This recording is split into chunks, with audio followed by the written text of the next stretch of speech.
All right, welcome to Thursday. Hey, tune in tomorrow for our Good Friday service. We'll get it up and running sometime so that you can view it at your whenever it's appropriate for you to participate in it. Again, keep your eyes open on our website for the communion tutorial. If you want to lead your family through communion sometime through the course of either Friday or Sunday, whatever you desire, gives you some helpful tidbits in terms of how to lead them, how to do that. Easter Sunday. I am looking forward to Easter Sunday. Again, hey, remember, I'm going to wear a tie, so join me. Get your best clip on. My message, just to give you a heads up on the message, I think in this time of uncertainty, it is easy to be afraid and to wonder and go, gosh, God, what are you doing? Well, I believe the events around the resurrection give us clarity about the past. They give us confidence to live in the day we find ourselves in. In fact, Paul even calls what we're going through, he calls it a momentary light affliction. Let's not give it more power than it has. It's a momentary light affliction compared to what Christ has accomplished on the cross. But also, the resurrection gives us courage in how to live in the future. God gives us a snapshot of our personal scoreboard in eternity. We win. So we ought to have clarity about our past. We need to have confidence about who we are today. But also, God gives us courage as we move into an uncertain future. So tune in on Sunday, let your friends know about it, and join us this Sunday for Easter service. Here's a great discussion question. I feel scared about this. I feel scared when this happens. I feel scared about this. Hey, it's a vulnerable question. Parents lead out on it. When you begin to talk about the Old Testament, what happens is we think about the law, Moses' 10 Commandments. Moses' 10 Commandments were the greatest teaching aid ever presented to mankind. They were a standard of behavior.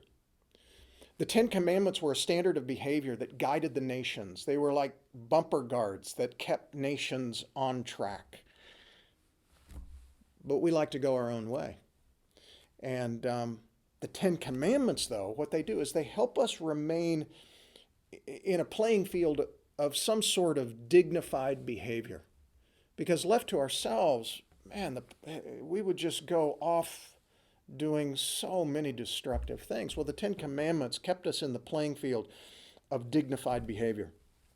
The 10 Commandments were not given to us to save us. They were a teaching aid. They were a tutor that showed us that we needed someone outside ourselves to rescue us. The 10 Commandments were a tutor to teach us that we can't get to God on our own abilities. Consider the 10 Commandments. Take the Lord's name in vain, remember the Sabbath, honor parents, murder, adultery, steal, false witness against someone, don't covet your neighbor's stuff, you shall worship no other gods, don't make idols. Now, here's the deal.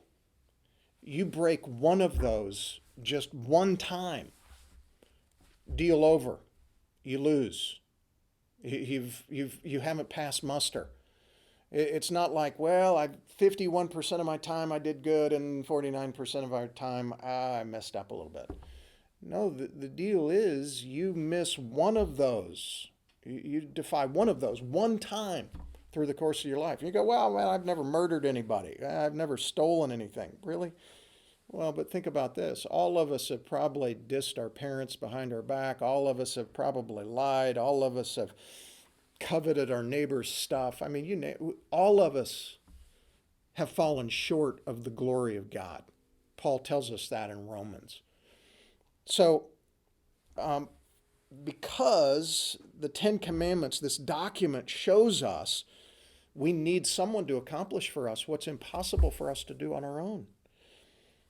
My sin was exposed by the Ten Commandments. I was shown to be falling short. I have a debt that I can never repay on my own. Now, I want you to look at Colossians chapter 2, verses 13 and 14 to show the magnificence of the cross. See, the Ten Commandments does beautifully what it was created to do.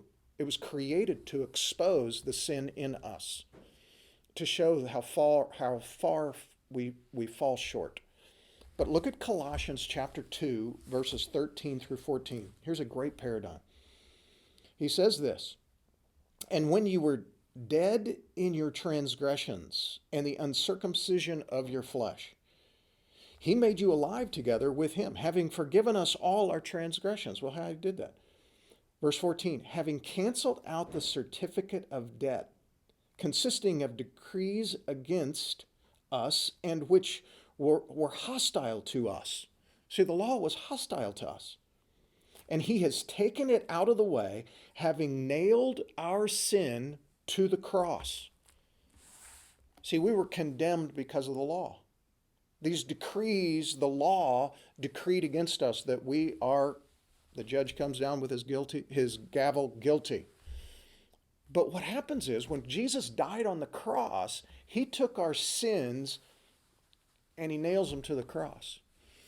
Now, in the past, what I've done is I've done discussion group questions in your family. This one may be done, maybe send everybody to the four corners of your home. This is a good contemplative question just yourself. Here's the question. What sin are you beating yourself up for? You're a believer in Jesus Christ. You've made a mistake. Hey, join the club. The Ten Commandments points out to you, you failed in some way, shape, or form. You lied, you cheated, you stole, you did something, you set up a false witness against your sibling, whatever it is. All of us have sinned. The Ten Commandments points that out to us. It's perfectly organized to do that. So what sin do you still keep beating yourself up for? Now, here's the picture. When Jesus died on the cross, he took your sin.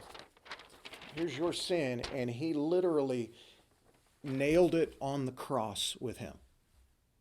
So therefore, that sin that you're beating yourself up over, why are you taking it and pulling it off the cross and then beating yourself up over it?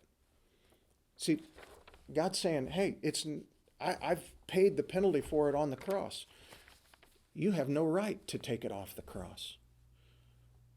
So forgive yourself of whatever it is you're still beating yourself up over. Christ has paid for that sin that you won't let go of. He nailed it to the cross. Stop pulling it off. The sin that he paid for, you don't have a right to pull it off the cross.